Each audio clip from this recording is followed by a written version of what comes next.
പല കുടുംബജീവിതവും തകരാനുള്ള കാരണം സിഹർ തന്നെയാണ്. നല്ല സ്നേഹത്തോടെയും സന്തോഷത്തോടെയും സമാധാനത്തോടുകൂടെയും ജീവിച്ചിരുന്ന പല കുടുംബങ്ങളും തകർന്നുപോയത് സിഹർ കാരണമാണ്. വലിയ വലിയ സിഹറുകൾ ബാധിച്ച് സാമ്പത്തികമായി തകർന്നുപോയ ഒരുപാട് കുടുംബങ്ങളുണ്ട്. അതുപോലെ തന്നെ ശാരീരികമായി തകർന്നുപോയ കുടുംബങ്ങളുണ്ട്. ഒരാളിൽ സിഹർ ബാധിച്ചു കഴിഞ്ഞാൽ, കഴിഞ്ഞ മജ്ലിസിൽ നമ്മൾ സൂചിപ്പിച്ചതുപോലെ, പിശാചി ബാധയേറ്റ ഒരാളിൽ ആദ്യമായി തകർക്കപ്പെടുന്നത് കുടുംബ ബന്ധമാണെങ്കിൽ, ഒരാളിൽ സിഹർ ബാധിച്ചാൽ ആദ്യം തകർന്നു പോകുന്നത് അവൻ്റെ കുടുംബജീവിതം തന്നെയാണ്.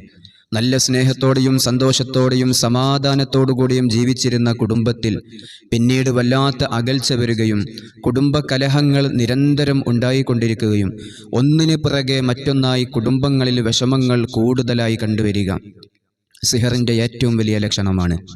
അതുപോലെ തന്നെ മാരകമായ രോഗങ്ങൾ പിടിപെടുക, അതല്ലെങ്കിൽ ആ കുടുംബത്തിൽ ഒരാൾക്ക് കഴിഞ്ഞാൽ മറ്റൊരാൾക്ക് അസുഖം ഇങ്ങനെ നിത്യമായി കൊണ്ടിരിക്കുക. നിത്യരോഗികളായ ഒരു വീടുണ്ടെങ്കിൽ നമ്മൾ സംശയിക്കണം, ഇത് സിഹറാണോ എന്നുള്ളത്. സിഹറാണെങ്കിൽ അതിന് വേണ്ട തക്കതായ പ്രതിവിധി നമ്മൾ കണ്ടെത്തുകയും വേണം. സിഹറുൽ മൗത്ത്, മരണം വരെ നിലനിൽക്കുന്ന സിഹറുകളുണ്ട്. ഇങ്ങനെ മാരകമായ ഒരുപാട് സിഹറുകളുണ്ട്. കുടുംബത്തിനേൽക്കുന്ന സിഹറുകളുണ്ട്. ഉപ്പാക്കും ഉമ്മാക്കും ആരെങ്കിലും സിഹർ ചെയ്തു പോയിട്ടുണ്ടെങ്കിൽ അത് ആ മക്കളിലേക്കും മക്കളുടെ സമ്പത്തിലേക്കും, ഇങ്ങനെ അവർക്ക് അല്ലാഹു നൽകിയ നിഅമത്തുകൾ എന്തുണ്ടോ അതിനെയെല്ലാം തകർത്ത് കളയാൻ സാധിക്കുന്ന സിഹറുകളുമുണ്ട്. നമ്മൾ ഏതൊരു രൂപത്തിൽ ഒന്ന് ഉയരാൻ, ഒന്ന് പച്ചപിടിക്കാൻ വേണ്ടി ഉദ്ദേശിക്കുകയാണെങ്കിൽ ഒരിക്കലും നമുക്കതിന് സാധിക്കാതെ വരിക. നമ്മൾ എങ്ങനെ പരിശ്രമിച്ചു കഴിഞ്ഞാലും നമ്മുടെ സമ്പാദ്യം നമുക്ക് തികയാതെ വരിക. നമുക്ക് കടങ്ങൾ പെരുകിക്കൊണ്ടേയിരിക്കുക. സമ്പാദ്യം തികയാതെ വരുമ്പോൾ, അതല്ലെങ്കിൽ സമ്പാദിക്കുന്ന സമ്പാദ്യങ്ങളെല്ലാം മറ്റൊരു വഴിക്ക് പോകുമ്പോഴാണ് നമ്മുടെ കുടുംബത്തിൽ നമുക്ക് കടങ്ങൾ പെരുകുന്നത്. ഇതെല്ലാം നമ്മുടെ സമാധാനം നഷ്ടപ്പെടുത്തുന്ന കാര്യമാണ്.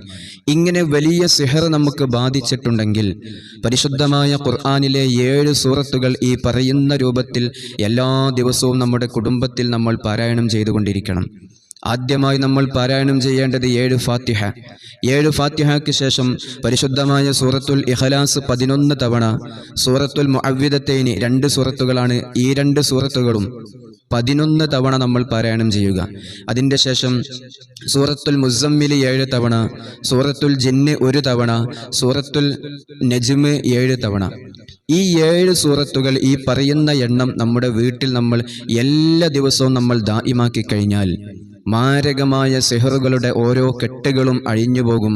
നമ്മുടെ കുടുംബത്തിന് ഏറ്റ എല്ലാ സിഹറുകളും അല്ലാഹു ബാത്തിലാക്കി തരും.